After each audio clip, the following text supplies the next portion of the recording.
جو ہے آمادہ کرنے کی کوشش کی جا رہی ہے، یا اس طرح کی کوئی بھی چیز وہ بتا سکتے ہیں۔ اب نواز شریف صاحب ان کو اگر اندر کرا دیں یا ان کو لے جائیں عدالت میں یا ان کے خلاف کارروائی کے لیے سو کر دیں تو یہ بھائی کو لینے کے دینے پڑ جائیں گے۔ اور سب سے امپورٹنٹ بات یہ ہے کہ جس شخص نے یہ الزام لگایا ہے نواز شریف صاحب پر، یعنی تسنیم حیدر صاحب، یہ جو صاحب ہے یہ خود قتل کیس کے ایک مفرور ملزم کے طور پر سامنے آ رہے ہیں۔ اور یہ جو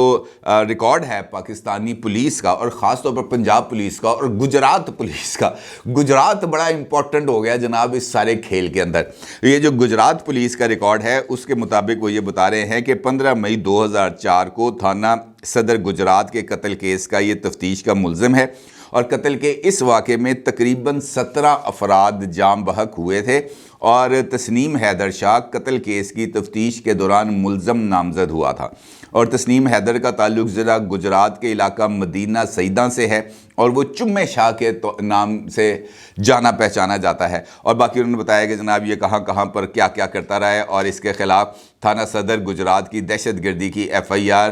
4/260 یہ درج کی گئی ہے۔ اب یہ بندہ اس سے ثابت ہو گیا کہ یہ جناب ریکارڈ یافتہ ہے، اور جو اس کا ریکارڈ ہے وہ کچھ زیادہ اچھا نہیں ہے۔ اب دیکھنا یہ ہے کہ اس کے اوپر مسلم لیگ نون اب کون سی کارروائی کرتی ہے۔ جو تیسری خبر جس کا تعلق، یعنی دوسری خبر، پہلی والی تو ایک بریکنگ نیوز تھی، دوسری والی خبر جو ہے وہ ہے عمران خان صاحب کے حوالے سے، کیونکہ عمران خان صاحب کی طرف سے ایک اعلان سامنے آیا ہے جس کے اندر انہوں نے اس بات کا دعویٰ کیا ہے کہ جناب 26 نومبر تک بہت زیادہ سرپرائزز آئیں گے، اور عمران خان صاحب 26 نومبر کو فیض آباد کے مقام کے اوپر دھرنا دیں گے۔ اور اس دھرنے کے لیے جو ڈپٹی سپیکر ہیں پنجاب اسمبلی کے، جن کا تعلق پاکستان تحریک انصاف سے ہے، ان کی طرف سے ایک جو درخواست ہے باضابطہ طور پر وہ بھی جمع کرا دی گئی ہے ڈپٹی کمشنر راولپنڈی کو، اور اس درخواست کے اندر یہ کہا گیا ہے کہ جناب یہ جو ہمیں دھرنے کی فیض آباد کے مقام پر اجازت دی جائے۔ عمران خان صاحب نے زمان پارک کے اندر کچھ لوگوں سے، کچھ جرنلسٹوں سے ملاقات کی ہے، اور ان کا یہ کہنا ہے کہ 26 نومبر کو سب کو سرپرائز ملے گا۔ اس کی حکمت عملی کیا ہے یہ بھی سمجھ میں آ جائے گی کہ لانگ مارچ اسلام آباد سے راولپنڈی کیوں جا رہا ہے۔ یعنی وہ یہ کہہ رہے ہیں کہ یہ بھی ایک حکمت عملی ہے کہ اسلام آباد کی بجائے لانگ مارچ جو ہے وہ راولپنڈی جا رہا ہے۔ اب یہ جو میں نے اس سے پہلے خبر بتائی ہے اور یہ والی خبر، اب اس کے ساتھ راولپنڈی جانے کی جو تیسری وجہ ہے وہ میں آپ کے سامنے رکھتا ہوں۔ فیکٹ فوکس ایک ویب سائٹ ہے،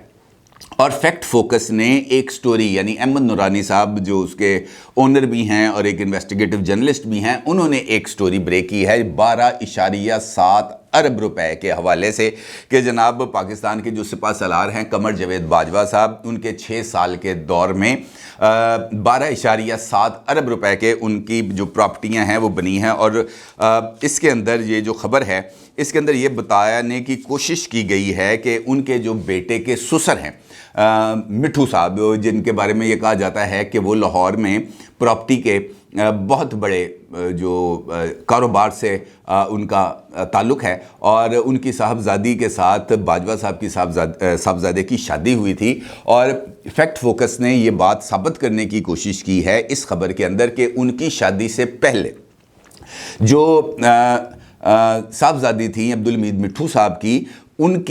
ان کے نام کے اوپر بہت ساری پراپرٹیز کو ٹرانسفر کیا گیا ہے، اور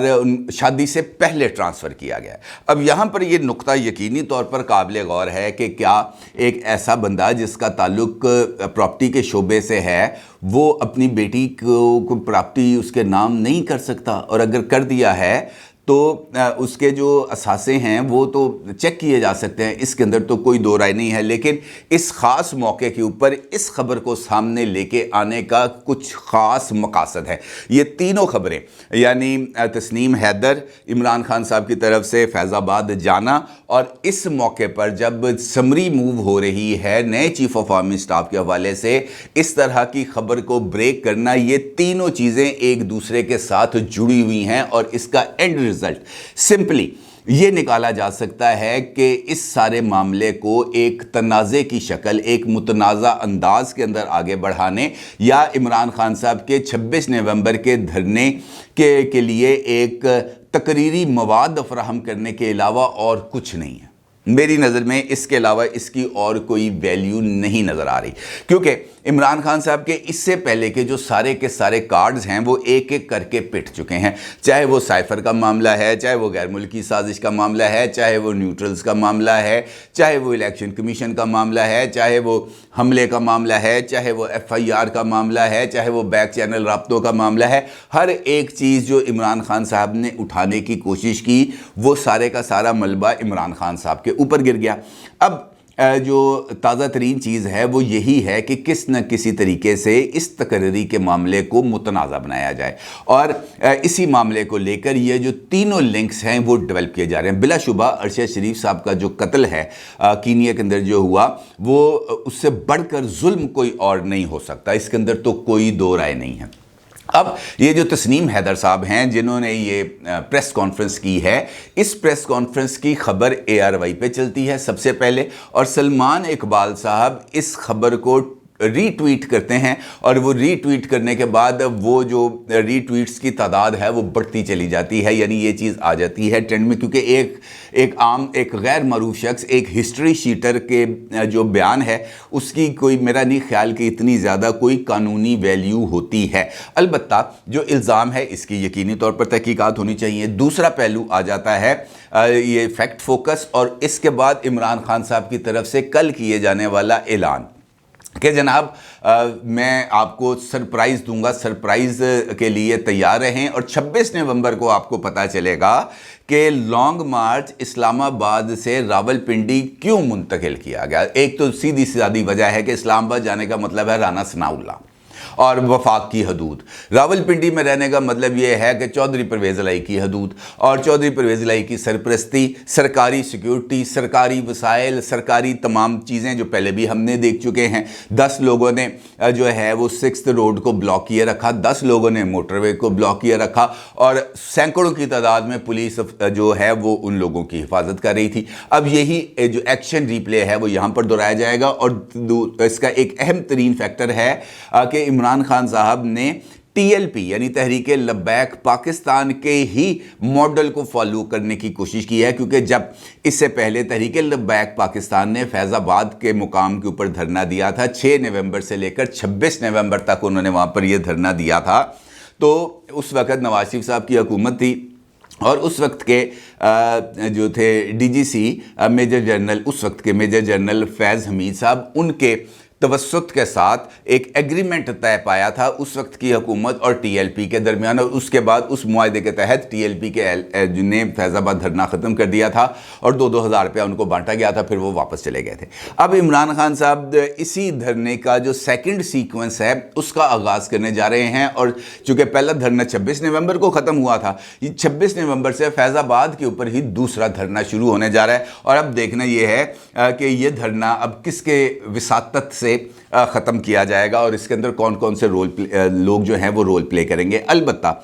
عمران خان صاحب کے لیے اس دھرنے کے اندر آنے کا مقصد صرف اور صرف یہ ہے کہ اگر کوئی تعیناتی ہو رہی ہے جو ہو رہی ہے، اس تعیناتی عمران خان صاحب کے